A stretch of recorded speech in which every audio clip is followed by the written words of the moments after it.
চিটাগাংয়ের এক সময় নাম ছিল ইসলামাবাদ, তাহলে যেই জায়গার নামই ইসলামাবাদ, আমরা তো আশা করতেই পারি দুদিন আগে বা পরে এর প্রতিটা ইঞ্চি ইঞ্চি মাটিতে ইসলাম হবেই হবে, আবাদ ইনশাআল্লাহ। কোরআনের পাখি মুফাসসিরে কোরআন আল্লামা দেলোয়ার হোসেন সাঈদ রাহমাতুল্লাহ আলাইহি জীবিত থাকলে আজকে হয়তো এই মাহফিলেও তিনি হাজির থাকতেন। আল্লাহর বান্দাকেও নির্মমভাবে শহীদ করা হলো, ইসলাম থামে নাই। ওরা ভেবেছে কাউকে মেরে ফেললে, কাউকে হত্যা করে ফেললেই ইসলাম থেমে যায়, কিন্তু শুনে রাখো জালেমরা, শুনে রাখো আল্লাহ দুশমনরা, শুনে রাখো তাগুতরা, তোমরা একজনকে মারবা 10 জন তৈরি হবে, 10 জনকে মারবা 100 তৈরি হবে, 100 মারবা 1000 তৈরি হবে। মনে রেখো যে দিন বিজয়ের দায়িত্ব নিয়েছে আল্লাহ, এই দিনকে থামাতে পারবা না। যার স্মরণে আজকের এই মাহফিল মুহাম্মদুর রাসূলুল্লাহ সাল্লাল্লাহু আলাইহি ওয়াসাল্লাম, আল্লাহ রাব্বুল আলামিন নিজেই তার জন্য এমন পারফেক্ট একটা নাম নির্বাচন করেছেন যে নামেরই কোনো তুলনা হয় না।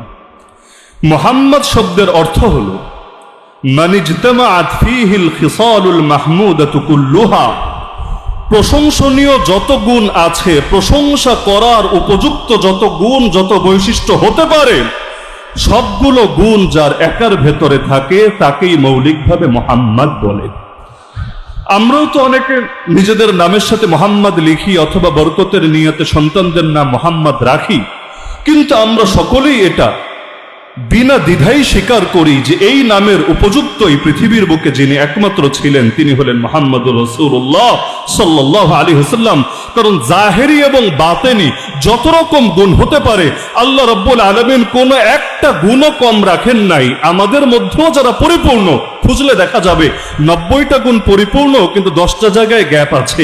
এক জায়গায় অনেক এগিয়ে, কিন্তু আরেকটা জায়গায় তার দুর্বলতা আছে। পৃথিবীর সবাই এমন, কেউ দেখতে অনেক সুন্দর কিন্তু ভেতরগত সমস্যা আছে, কারো ভেতরটা অনেক ভালো কিন্তু বাহ্যিক সৌন্দর্যে একটু ঘাটতি আছে। কিন্তু একজন ব্যক্তি এমন যার স্মরণে সাহাবী হাসান বিন সাবিত রাদিয়াল্লাহু আনহু এই বাক্য পর্যন্ত ব্যবহার করেছিলেন, ওয়া আহসানা মিনকা লাম তারা কাত্তু আইনি ওয়া আজমালা মিনকা লাম তালিদিন নিসাউ খুলিকতা মুবাররাআন মিন কুল্লি আইবিন কাআন্নাকা কাদ খুলিকতা কামা তাশাউ। আপনার চাইতে সুন্দর কোন মানুষকে আমার চোখ কখনো দেখেই নাই, আর দেখবে কিভাবে? আপনার চাইতে সুন্দর কাউকে কোন নারী কোনদিন জন্মই দেয় নাই। আপনি সৃষ্টি হয়েছেন সব দোষ ত্রুটি থেকে এমন ভাবে মুক্ত হয়ে, যেন আপনি সৃষ্টি হয়েছেন ঠিক নিজে যেভাবে চেয়েছেন সেভাবে।